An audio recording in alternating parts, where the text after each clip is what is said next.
Welcome back to No Stats, where we call it how we see it. Back again with another one, baby. Yes, sir. Before we jump into today's topic, just want to let our viewers out there to know, subscribe, like, share, send it to a friend, tell them to subscribe. We're going to keep giving y'all content, keep uploading these videos, and dissecting, your favorite sports teams, your favorite sports, and keep coming with that heat. Again and again and again.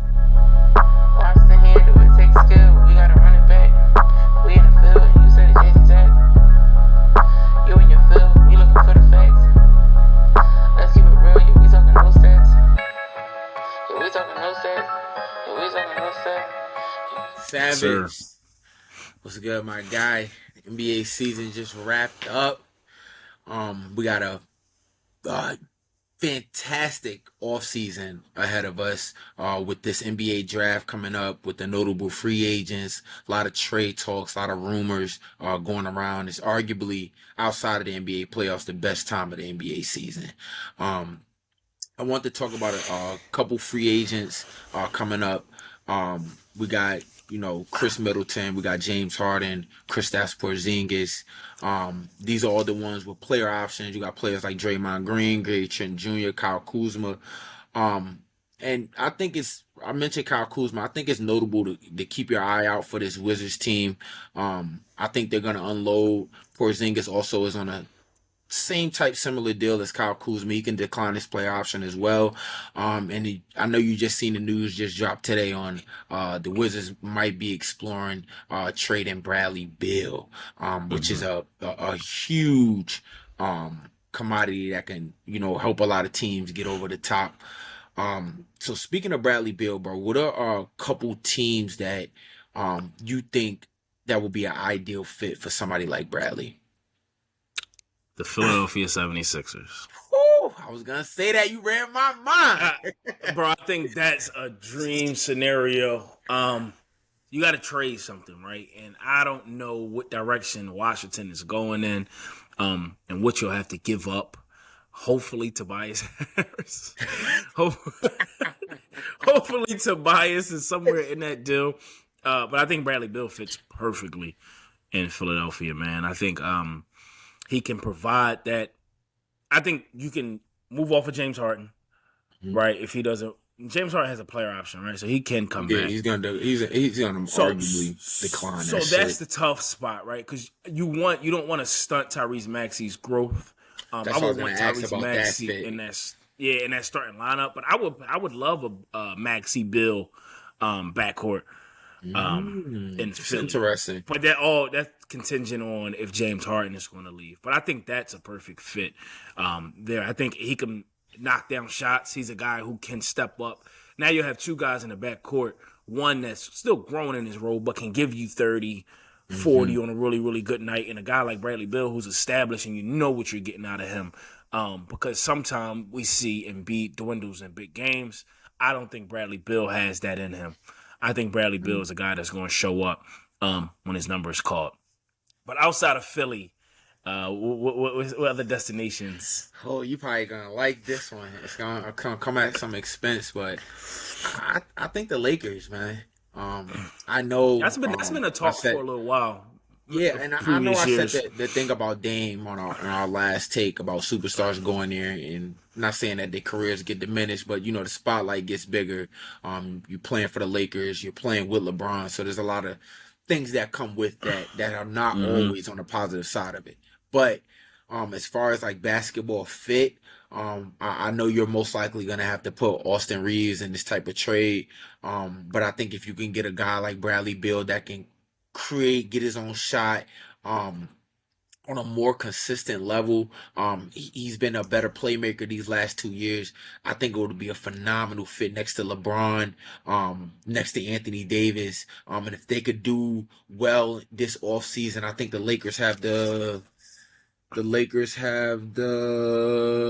have a pick? 17th. Yeah, they have the 17th pick in the draft this year. They didn't trade that pick for AD? Nah, I don't think so. Okay, maybe I would have to double check, but for right now, it's the Lakers. There's no via trade, or nobody owned that pick. So okay. So if anybody watching, leave a comment and correct us if we miss something there. But I think that's what needs to happen though if the Lakers would sign somebody like Bradley Beal, because they're gonna have to give up a couple of young assets. I think you may have to throw I can't see Rui going back to Washington. I think you may hold on to him, but maybe you package up Austin. I think Austin would be almost enough. Yeah.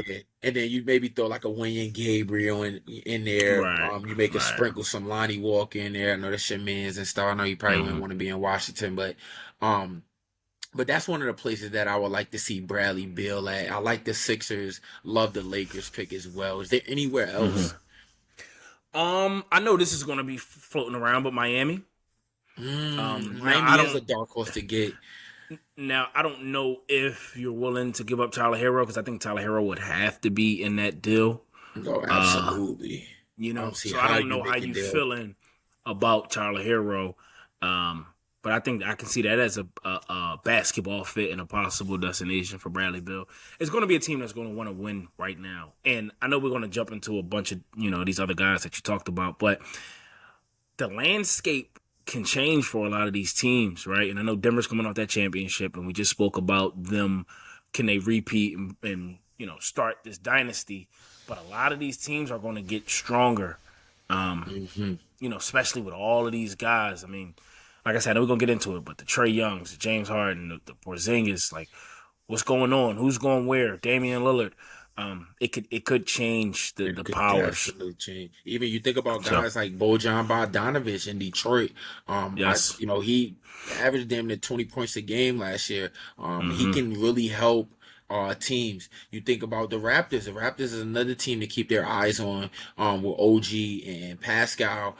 Fred just declined his deal. He's going to be up there for grabs. So I would like to see the Lakers get Fred and Bradley. You keep talking about Fred. Yo, I'm telling you, bro, Fred. I like Fred, bro. Fred was going toe-to-toe with Chef Mon in 2019. I know Chef was out there cooking by himself, but Fred was really giving up. He gained a lot of my respect, and I think he can help a lot of teams out there.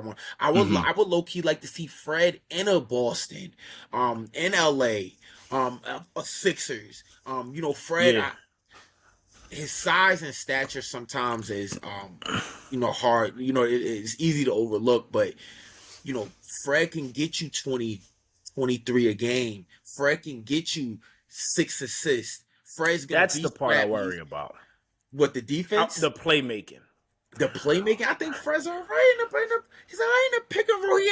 He ain't as dimer badge as what we're accustomed to.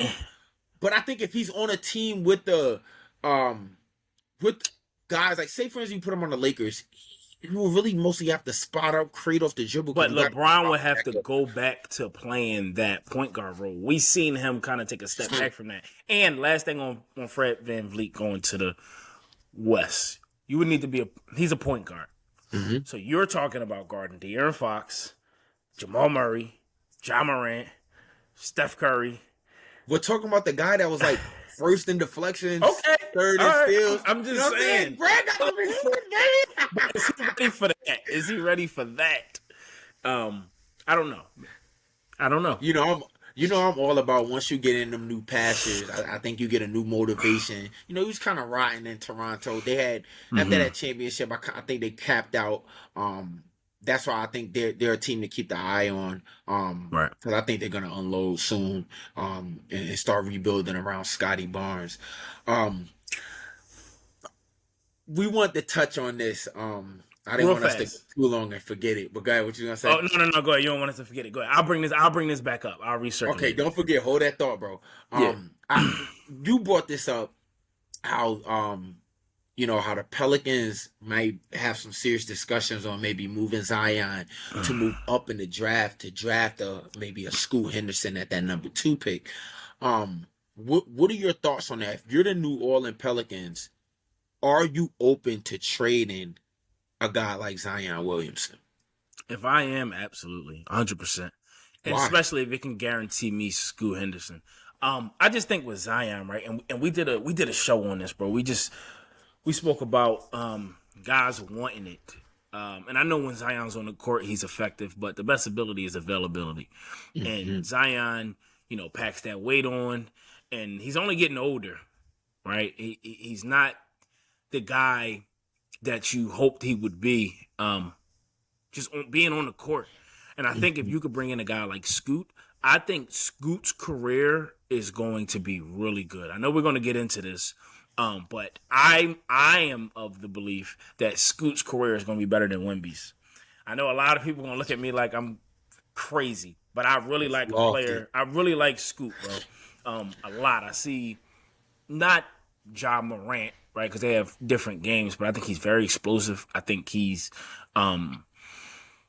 dynamic offensive player, bro, and I could see him being a guy that's the face of a franchise and being available. I just the weight concerns with Zion, the focus. Are you in it? Do you want to be here? There's a lot of things off the court. I know Zion's game is 20 and 12 he can give you, but I think if you can move off of him now and you can get to move up, I would do it in a heartbeat. That's me. I know it's a gamble, but right now he's not there for you. He didn't want to rush back and mess up the team, and he just, I don't know. My thing be the fit, bro. If you do move up and you trade Zion for the number 2 pick, you're gonna have Scoot, or you're putting CJ McCollum in that trade. What are you doing about your power forward spot now? Are you all the way invested in a Jonas Valanciunas? Were you going small? You're gonna go Brandon Ingram, Trey Murphy. I just like who are you including into that? So that's some of the things that come up. And another thing on Scoot, I think really fast. What pick does the Pelicans have? I think 14. Yep, 14. So they wouldn't have to if they traded Zion. I don't think they would have to give that pick up as well. I'm not sure. Maybe they won't want that pick because of a lot of the question marks. But if you can somehow keep that pick and get a guy like Derek Lively from Duke or another guy, if you can keep that pick, I think you could fill in that role and kind of create this young team. Brandon Ingram is still young. CJ McCollum being a veteran. But I just like Scoot. In that I situation. like Scoot too. I just think he has to go to the right franchise. I think he's gonna come in and make an impact immediately. My whole thing about the athletic guards is I think they have a ceiling. When you look back at the Derrick Roses, the Russell Westbrooks, even Ja Morant, you can even go back to the last year, Jaden Ivey. How much does that transition to championships? In the last couple years, I feel like this is a wing driven league. Now we're transitioning into the big man league.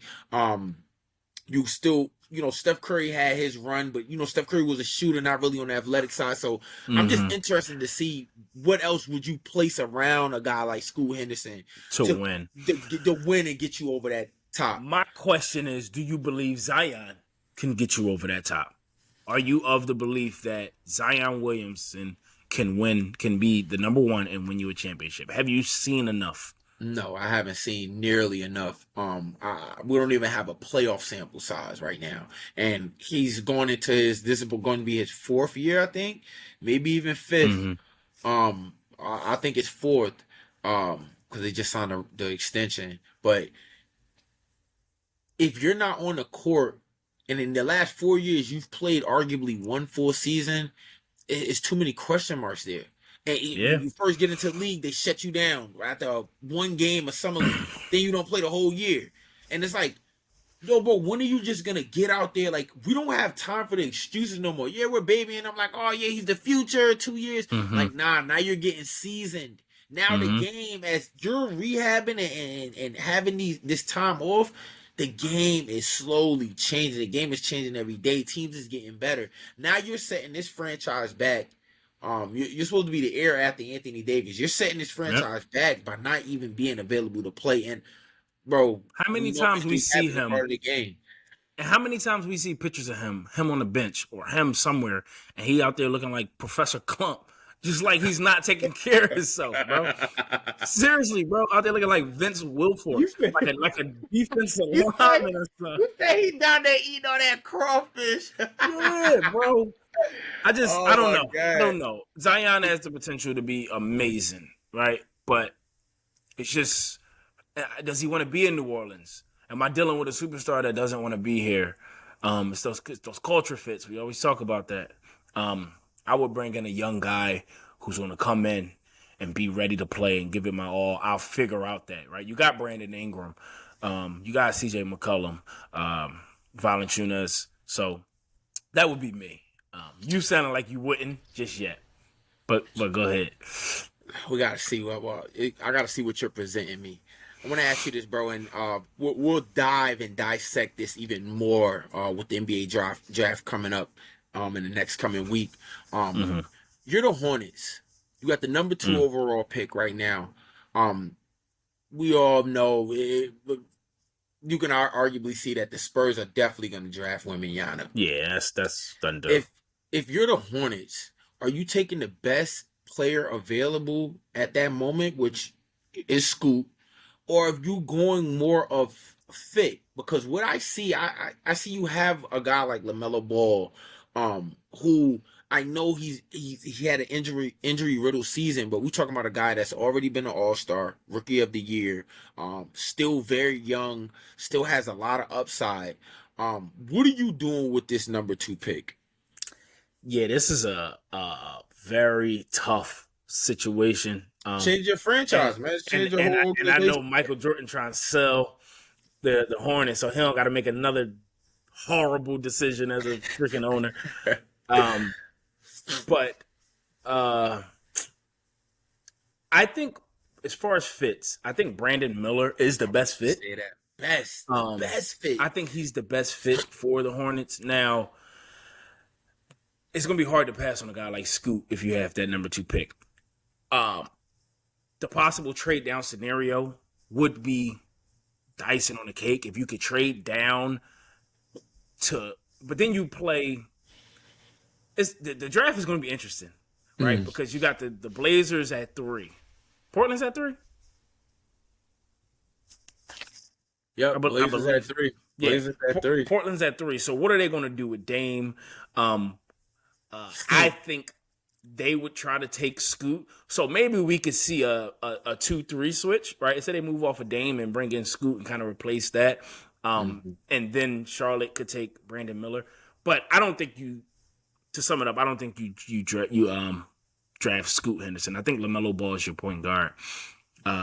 You find a way to move down and get as much as possible. I think Brandon Miller is a guy that fits perfectly on that team. And I think Lamar is your star. And I think I like. Yeah, it's going to be tough. Scoot's a phenomenal prospect. I think wherever he goes, he's gonna, like I said, make an immediate impact. And I think for the Hornets, I think you're in a great position here. You draft Brandon Miller. I think you should trade guys, move on from Terry Rozier, move on from Gordon Hayward. Yes, get those contracts off your book. So maybe you can go out and and I know this is just going out left field, but maybe you can go out and get a Pascal Siakam. You making I like that. You know what I mean? You making trade to Atlanta, and I know that they're guard heavy right now with Trae Young and DeJounte, but you making Pryor John Collins from over there. And I know he's not the hottest commodity, but he still can help some teams in his role. I think he would be great in the pick and roll with LaMelo Ball, but I think if you can remove them 2 guys, you got a young big and Mark Williams, you got a backup big and Nick Richards that could be ideal for the team. I think they just need that wing depth. I think they need, if they're gonna bring Miles Bridges back, I think he can be that small ball 4 for them, and have like Brandon Miller slot a shooter next to LaMelo, however you do with the trade. But Hornets is in I'm not gonna say a tough spot. Because it's really no wrong answers yet. We haven't seen how things played out. But I think that like the moves that they have to make now is crucial for the franchise starting to make that turning point a little bit, if that makes sense. Yeah, agreed. Leave it up to Mike. He'll make another dumb decision. They're gonna draft they're gonna draft Zach Edey from Purdue. And he withdraw on the draft. Real rap though. But the question I wanted to ask you, right, was about Porzingis because we started off talking about the Wizards. I'm of the belief that Porzingis and Kyle Kuzma, they'll try to blow that thing up, which will ultimately lead to Bradley Beal leaving. Don't know if Kyle Kuzma will leave, if they'll pay him. But Porzingis, right? This was a guy who, a lot of people were surprised when the Knicks drafted him. I know the Knicks fan base wasn't the happiest, but then you kind of seen a little bit of a unicorn in him because of his height, his ability to shoot the ball. Can he help a team, a winning franchise? Mavs moved on from him. Do you think he can move back into that conversation of a guy who can help a team get to a championship or at least deep playoff runs? I think so, bro. And you bring up the Mavs. I think the fit, we've been talking about this all show. I think the fit has to make sense, especially at this point in his career. Porzingis need touches in the low post, on the high post. If you're gonna involve him in pick and pops, you need to. The Mavericks wasn't utilizing him in the right way. That's why that match with him and Luka, that's why it fizzled out so bad. Because they wasn't utilizing Porzingis to his strengths. I think it's a couple teams that can use a Porzingis. He could go to teams that could get his numbers, or he can go to a team that can like really suit him. And I know this is from out of left field, and I don't know how it can happen, but I was gonna say the Celtics. Just to get like a updated big that can actually be productive for you, because I stated that in that playoff run. Like outside of Jaylen Brown, Jason Tatum, they got their 4 sets of guards, but the bigs, Al Horford is on the older side. Al Horford wasn't playing consistent games throughout that playoffs. And then Robert Williams is a whole different type of prototypical big. He's a lot. He's a big. He's not somebody that you're gonna give to in a post. You're not giving Al Horford touches in a post. At least with Porzingis, he can space the floor consistently. Porzingis plays defense. You know what I'm saying? You could give him touches in a post that'll get some of that top heavy shit. And I know we talk about the Celtics needing a facilitator, playmaking guard, but I also do think they need a more presence in the paint, a better big. That's some place that I would throw out there for Porzingis. What do you think, bro? For Porzingis going forward? That's tough, bro. That's why I asked you, because I don't really know where he can go. I think there's a little hope still left on a Porzingis train. I think he needs to go somewhere where he's not relied upon too much. I don't want to see him be a 2 like they expected him to be in Dallas. But a 3 possibly. I would feel more comfortable at a 4. But I think he can definitely kind of take that Aaron Gordon role. 2 different players, but help a team win like that. And then you see some flashes of the guy that you hoped he would be when he got drafted. So I don't have a particular team in mind, but the fit will be, very important. But I don't know. But this is my last question to you, bro. And I know we got a long off season. I know we're going to break down each team and give you, their needs, the draft picks, free agents, that's on the way out, coaching hires, all of that. But the New York Knicks, quickly, and I don't want to spend too much time on this because, like I said, we're going to do a whole video on it. But this is a team that overachieved, right? You got Jalen Brunson. You found your point guard of the future. What is your next step? With all of these free agents, I know Josh Hart is about to be a free agent. What is your next steps? Because now the floor is second round of the playoffs. Like, at least making the playoffs. Like, the Knicks wasn't winning the playoff series for a long time. I think since Melo, right? So it was nice to see them get over that hump. But how do you keep that franchise trajectory going in the right direction and not take a step back? I think if you're the Knicks, you have to sit back and look at, out of Jalen Brunson, R.J. Barrett, and Julius Randle, which one of those could you move on from? Outside of Julius Randle. I know they're obviously not going to move on from Jalen, from what he changed, but I don't think those 3. I don't think that's a good fit for the big 3. I think. I love Randall, but he just, I don't know if maybe you move on from him invest in Mitchell Robinson, go out, like who's more valuable? RJ Barrett, still a young prospect.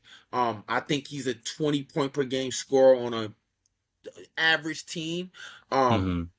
I think you maybe move on from him, but I think they just need to retool around them. I like Quickly, but I think you need to get better at the Quentin Grimes as your shooting guard. No disrespect, he has his moments, but I don't think Resign Josh Hart. Resign Josh Hart. Figure out. I love Harstein, but I think they need more, bro. They need just like a piece or two away from really making that run that they want to make. And I think it has to come at the expense of you trading either RJ Barrett or Julius Randle.